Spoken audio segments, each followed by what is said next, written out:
মালদা জেলার 3টি সুস্বাদু আম হিমসাগর, ফজলি, লক্ষণভোগ জিআই ট্যাগ স্বীকৃতি পেয়েছে।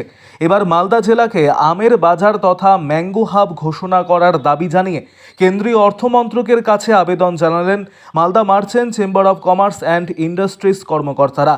সম্প্রতি এই ব্যবসায়ী সংগঠনের পক্ষ থেকে একটি চিঠি পাঠিয়ে এমন আবেদন রাখা হয়েছে।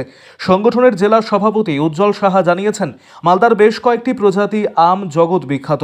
ইতিমধ্যেই 3টি আম জিআই স্বীকৃতি পেয়েছে, কিন্তু মালদায় আজও আমের বাজার তথা ম্যাঙ্গো হাব গড়ে ওঠেনি। এবছর প্রায় 32,000 হেক্টর জমিতে আমের চাষ হয়েছে। ইতিমধ্যে আমের প্রক্রিয়াকরণ কেন্দ্র সহ পরিকাঠামোর ব্যবস্থা ও বাজার গড়ে ওঠেনি। মোগল সাম্রাজ্যের সময় বা তারও আগে থেকে মালদহে আম চাষ হচ্ছে। সেই মালদা জেলাকে নির্দিষ্টভাবে আমের বাজার তথা ম্যাঙ্গো হাব হিসাবে যাতে ঘোষণা করা হয় সেই আবেদন জানানো হয়েছে। আরও আপডেট থাকতে আমাদের ভিডিও শেয়ার ও ফেসবুক পেজটিকে লাইক করে ফলো করে দিন। মূলত কি দাবি নিয়ে আপনারা চিঠি করছেন? আমরা জেলার অর্থনীতি বিকাশের স্বার্থে আমাদের মালদা জেলা মূলত আমের ওপর নির্ভরশীল এবং আমি জেলার অর্থনীতির মূল সোপান। এই মালদার আমকে কাজে লাগানোর জন্য, মালদার আমভিত্তিক শিল্প স্থাপনের জন্য আমরা Malda merchant chamber of commerce and ইন্ডাস্ট্রির পক্ষ থেকে কেন্দ্রীয় সরকারের অর্থমন্ত্রীর কাছে আমাদের মালদাতে ম্যাঙ্গো হাব করার জন্য আমরা আবেদন করেছি। মালদাতে যদি ম্যাঙ্গো হাব করা যায়, যদি কেন্দ্রীয় সরকার আমাদের আবেদন মতো মালদাতে ম্যাঙ্গো হাব স্যাংশন করে, তাহলে কিন্তু আমাদের মালদার অর্থনৈতিকভাবে বৃদ্ধি পাবে। এখানে mango base mother food industry গড়ে উঠতে পারবে। তার সঙ্গে সঙ্গে অনেকগুলো অ্যান্সেলারি ইউনিট অনুসারী শিল্প গড়ে উঠবে এবং আমাদের এই যে প্রায় 32,000 হেক্টর শুধু মালদাতেই যে আম চাষ হয়, প্রায় 5 লক্ষ মেট্রিক টন মালদা জেলাতে আম উৎপাদনের যে ক্ষমতা, এই ধারণ ক্ষমতা এই 5 লক্ষ মেট্রিক টন। এবছরও প্রায় 3.5 লক্ষ মেট্রিক টন আম উৎপাদনের একটা সম্ভাবনা এখন অবধি দেখা দিয়েছে। আমরা এই আমকে যদি কাজে লাগাতে পারি, তাহলে কিন্তু আমাদের বিশ্বের দরবারে কিংবা ভারতবর্ষের বিভিন্ন রাজ্যে আমরা মালদার আমকে বাজারজাত করতে পারবো। সেই জন্য আমাদের যেটা দরকার এই ইকোনমিকে বাঁচানোর জন্য, সেটা হচ্ছে মালদাতে ম্যাঙ্গো হাব গড়ে তোলা। মালদাতে ম্যাঙ্গো হাব গড়ে তোলার জন্য আমরা কেন্দ্রীয় সরকারের মাননীয় অর্থমন্ত্রীকে এবং আমাদের পশ্চিমবঙ্গ সরকারের মাননীয় অর্থমন্ত্রীকে আমরা দাবি রেখেছি।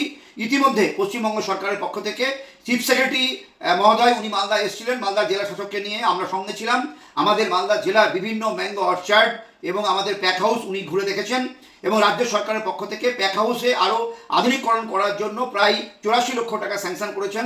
রাজ্য সরকার যেভাবে এগিয়ে এসছে, কেন্দ্রীয় সরকার যদি এগিয়ে এসে মালদাতে আমাদের ম্যাঙ্গো হাব যদি আমাদের অনুমোদন করে, তাহলে কিন্তু এই এলাকার অর্থনীতি বেঁচে যাবে এবং মালদার আম ব্যবসায়ী, আম চাষিরা উপকৃত হবে এবং এই আমকে নির্ভর করে অনেক শিল্প গড়ে উঠবে এবং যেটা আমরা সারা বছর রাউন্ড দ্য ইয়ার আমরা অ্যাব্রডে, বিদেশে আমরা এক্সপোর্ট করতে পারবো, যাতে করে আমরা বৈদেশিক মুদ্রা অর্জন করতে পারবো।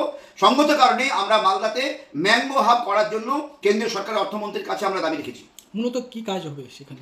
মালদাতে ম্যাঙ্গো হাব যদি তৈরি হয়, তাহলে ম্যাঙ্গো হাব ডিক্লার হলে মালদাতে আমের প্রথম থেকে যখন আম মুকুল হবে, কুটি ফুটবে, তারপরে আস্তে আস্তে এইখানে যে হারভেস্টিং হবে, তারপরে এই আম গাছ থেকে পাড়া, এই আমকে প্রক্রিয়াকরণ করা এবং এখানে বিভিন্ন কেন্দ্রীয় সরকারের যে সার্টিফিকেট এজেন্সি তৈরি করা এবং এখান থেকে গ্রিন করিডোরের মাধ্যমে এয়ারপোর্টে মাধ্যমে কানেকশন করে আম বিদেশে রপ্তানি করা, অন্যান্য রাজ্যে কী করে আম পাঠানো যাবে গ্রিন করিডোর করে, ফ্রিজিং কন্টেনারে তার ব্যবস্থা করা, বিভিন্ন রকম সুযোগ সুবিধা এই ম্যাঙ্গো হাব হলে আমরা যে সরকারি যে সুযোগ সুবিধাগুলো আছে সেগুলো আমরা পাবো।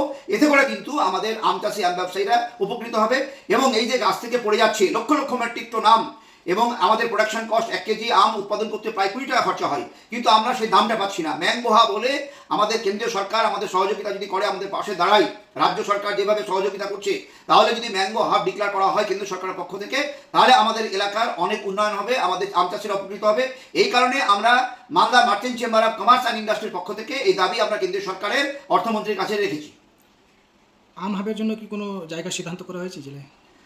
ম্যাঙ্গো হাব এটা একটা নোটিফিকেশন। ম্যাঙ্গো হাব নোটিফিকেশন যদি হয়, তাহলে গোটা জেলা জুড়ে এই ম্যাঙ্গো হাব নোটিফিকেশনের আওতায় আসবে এবং আমাদের এই প্রায় 32,000 হেক্টর যে আম বাগান, সমস্ত আম বাগানের পরিচর্যা এবং তার দেখভাল সমস্ত এই ম্যাঙ্গো হাবের যে নিয়ম কানুন তার আওতার মধ্যে পড়বে। নাম? উজ্জ্বল সাহা, সভাপতি, Malda merchant chamber of commerce and industry.